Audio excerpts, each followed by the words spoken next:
What's up guys, it's Muffin, and this is just a commentary on Modern Warfare 2. As you can see, what class am I running? I think I'm running M4 with red dot sight, sleight of hand, stopping power and ninja. Kill streaks are Predator Missile, Harrier and Payflow, so 579. And I think, just so you guys know in advance, I think I go 36 kills and 3 deaths in this game. I'm not too sure, but my accuracy was a bit off, and it's a bit more of a slower paced gameplay. But that does have its advantages. I do get to talk about more. So I just wanted to talk about Modern Warfare 3 yet again, and I know all the commentators are, and I know I always do. But it is very exciting, and we are all looking forward to it. And by then, I'm hoping my views boost up, because I lack views, but that's besides the point. I mean, I love doing these commentaries. So let's get it started. Last night, I think their channel's called IGN Reviews or IGN Tactics. But basically, a lot of people have heard of IGN, and what they are, they're like a mass gaming community, kind of like Machinima. Well, Machinima as far as I know. They were live streaming with what's the guy's name? The guy who produced Call of Duty. I think his name Robert or John. I'm not too sure. All I know is he's pretty well a legend for creating Call of Duty. But they were live streaming with him, and they were answering questions on Twitter and Facebook and other stuff like that. But they were live streaming Modern Warfare 3, which is pretty cool, getting everybody to see what the gameplay was like, see what's up to come, and well, what's coming up, sorry, I should say, and just basically hinting what everybody's going to be doing and stuff. And they revealed some new game modes, like there's one where by the looks of things you have to pick up a flag and keep it with your team for as long as possible. It's not capture the flag though, because the flag doesn't respawn. You've just got to hold the flag for as long as possible, and whichever team holds it the longest seems to win. That's what it looks like anyway. And there's another game mode, what's it called, where you drop your tags each time you die. Kill confirmed. And kill confirmed is a pretty cool game mode. I can see me playing it. It's a lot like Team Deathmatch. You get points for a kill, but it's not about the points. What it's about is collecting dog tags. And after each time you kill a person, they drop a dog tag, and if you pick that up, it counts as 1 point. And the game ends after 65 points. So basically, your whole team has to pick up 65 tags combined, and then obviously you win. But also, if somebody kills someone on your team, you can quickly pick up, you can see your teammates' tags as well, and they pop up in red. And if you quickly pick those up, that counts as a score towards you, and the enemy team can't pick up the tag, which is kind of cool, really. But there's also death streaks back, as there was a bit of gameplay where I did see some death streaks. I think the death streaks aren't going to be as bad this time though, as you just saw Painkiller. God, one of the worst things they could add to a Call of Duty game. What were they thinking? But by the looks of things, Martyrdom is back, and so is Final Stand, I think. But they're quite high death streaks. I was about to say kill streaks, but no way are they a kill streak. But there is also one. I can't think of what it's called. But I'm going to try and explain this, but I'm not very good at explaining things in situations like this. So basically what it is whenever say if an enemy is on a 6 death streak or whatnot, and you've killed them, you will permanently be on their radar until they next die. So basically, whoever kills the enemy last is permanently on their radar until they die again, kind of thing, or unless they get the kill on you.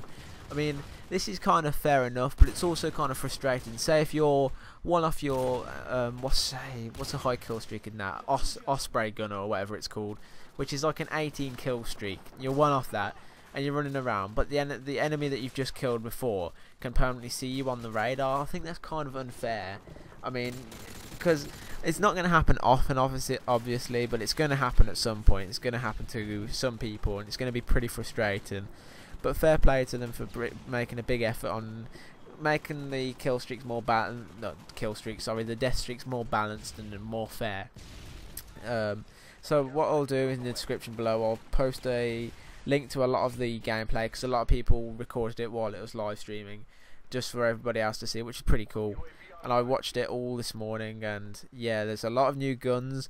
Like there's a Scar, but it's not called the Scar H anymore, it's called the Scar L, I think. I don't think there's any difference with it, to be honest. The iron sights look the same, and the iron sights look slightly smaller, and I think it still has 20 bullets per clip, but you know, that's pretty cool to say. But I think it's also going to be pretty powerful like it was in this game, but obviously you've got the disadvantage of not having so many bullets per clip, so you will run out of ammo quite fast. But yeah, it does look a lot like Modern Warfare 2, as people have been calling it Modern Warfare 2.5, and you can understand why. But I really did love this game when it first came out. I mean, it was absolutely brilliant. But then after like a couple of months, it's cool. I think it was about a couple of months, people start to discover the things like one-man army and grenade launchers and danger close. And I mean, they didn't intentionally, obviously, create Modern Warfare 2 just to be a game full of, well, I wouldn't say everybody's, you know, it's full of players that are pricks in it, kind of thing. But I mean, obviously, you know, we've all tried it. We've all tried it just to see what it's like. I mean, as you can see, I never do it. But obviously, one-man army wasn't intended to be used for danger close grenade launchers. When a one-man army, I should imagine, was intended for use for people, like as an example, I'm on if I'm on a 8-kill streak and I'm one off my pave low, but the enemy team call in a UAV, I'm worried that they're going to see me and they're going to kill me before I get my pave low. So what I will do is I'll switch to my one-man army class with cold-blooded, so they cannot see me on the UAV, and I can pick up that kill nicely and get my pave low in. I should imagine that's what it was intended for, but by the looks of things, people have kind of overpowered it and found things to their advantage, like danger close. And then there's the other perk, commando, which is just completely frustrating, because the fact that you can, like, it's like wearing rollerblades instead of shoes. Basically, that should be the perk description.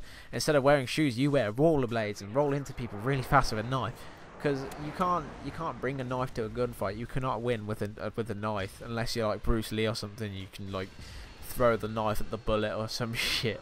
But yeah, it's really not fair. So I'm really hoping Modern Warfare 3 has completely improved and made it more balanced and made it more fair for every sort of player, not just advanced players and players who like do quite well online, but for like the players who haven't really played Call of Duty, have never really been good at it. Give them something, you know, because obviously Black Ops was a bit unfair for the newer players, for the players that weren't used to it, because things like dogs and that, there was nothing to counter it.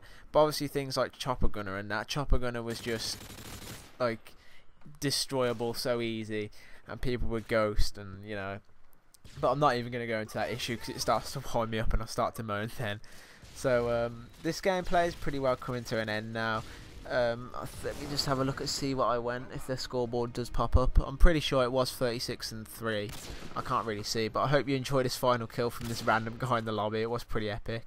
And yeah, I do go 36-3. And I hope you enjoyed the video, guys, and thanks for watching. And please like, it really does help out. And maybe if you're a new viewer, subscribe. Thanks for watching, and I'll see you all later.